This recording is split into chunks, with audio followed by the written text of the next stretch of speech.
just pulled our anchor up out of Melbourne, Florida, and we're gonna do about 40 to 50 miles today. But the cool thing is when we pulled the anchor up, we saw 2 boats going by with their sails up. So immediately, as soon as we got into the channel, put our sail up, then 2 more boats behind us put their sails up. So it's just a line of sailboats sailing down the ICW. It's kind of cool because everybody has that in common, and it's kind of like your group going together even though you don't know each other. And what's even more awesome is our girl is catching up to the boat in front of us, and they are motor sailing. So that's kind of cool. It makes me feel like she's quick. The one behind us is catching up to us. Oh, are they? Wow.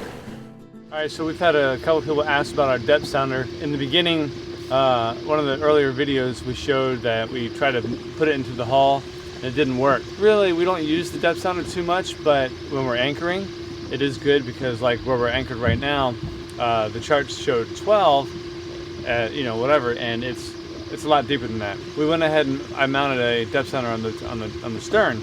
Now, before we did it, it was pretty ghetto with duct tape, PVC pipe, and it looked pretty bad. Plus, the growth that happened around the actual sensor was terrible.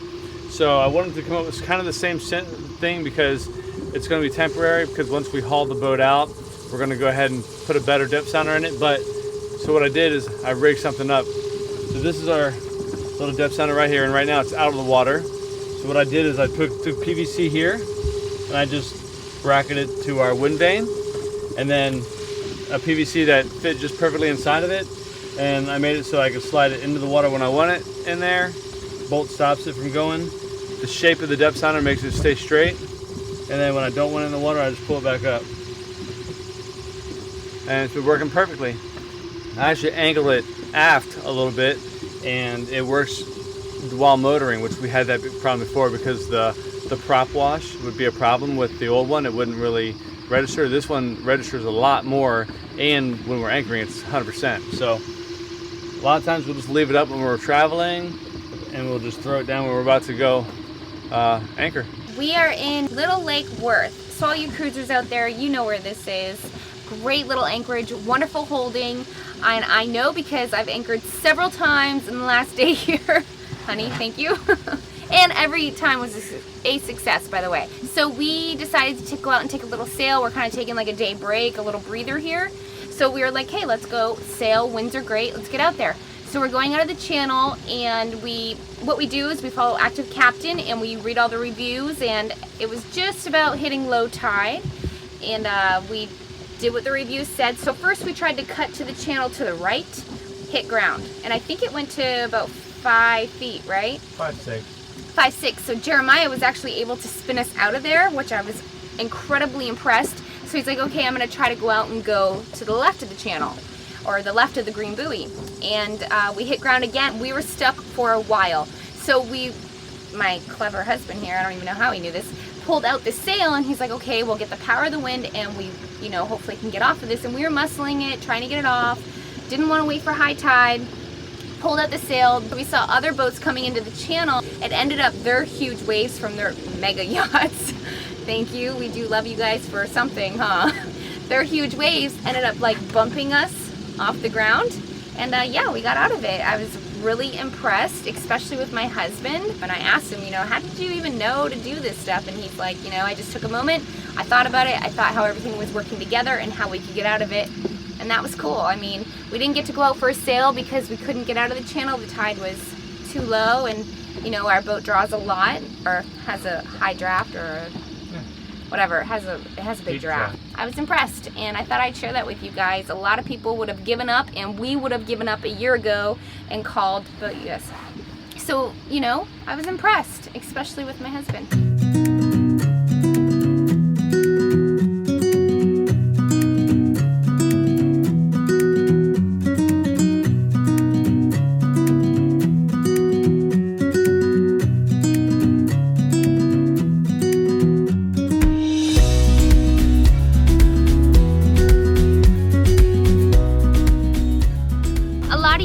Wonder how exactly we figure out our mail when we're underway or making a passage, and I'm going to tell you how we do it.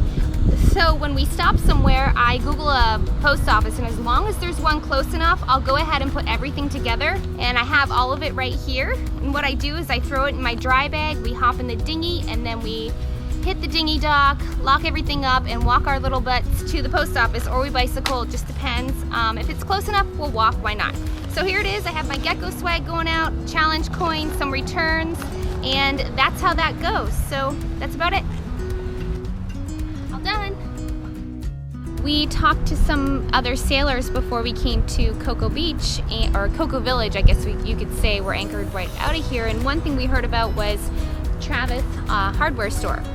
And I read a little bit about it, and it's really, really awesome. We're gonna take you guys inside so you can really see what's going on.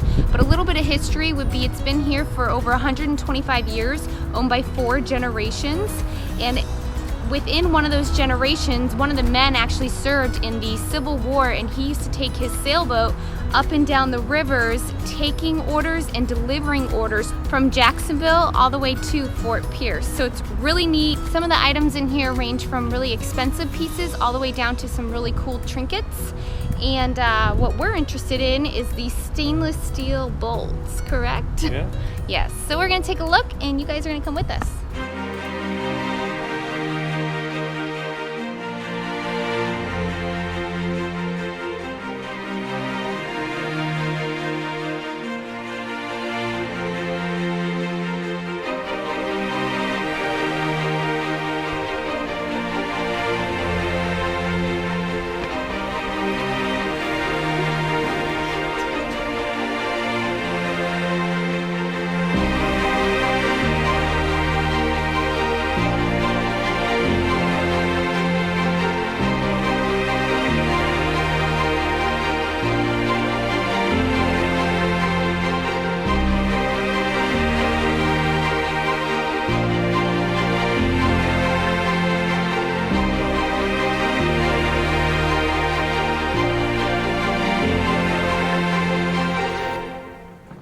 So how many nights has it been now?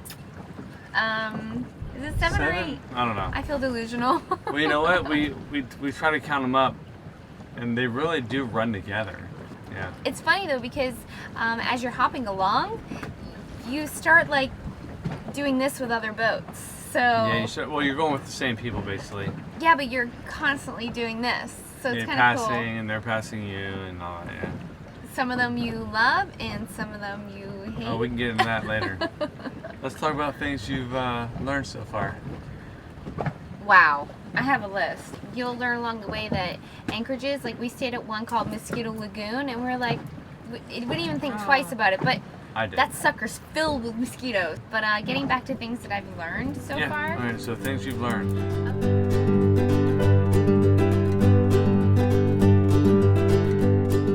Hi. Hi. Probably getting into the head. Reese. Hi. Hi. Hi.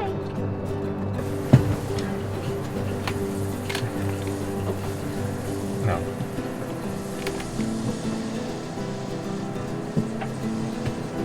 You stink. I do. I smell really bad. Your electronics under anything that could leak or Yeah. potentially open up. Another thing is.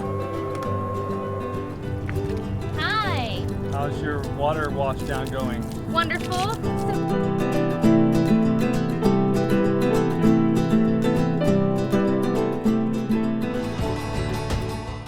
If you enjoy the videos that we bring to you, then please join us on Patreon.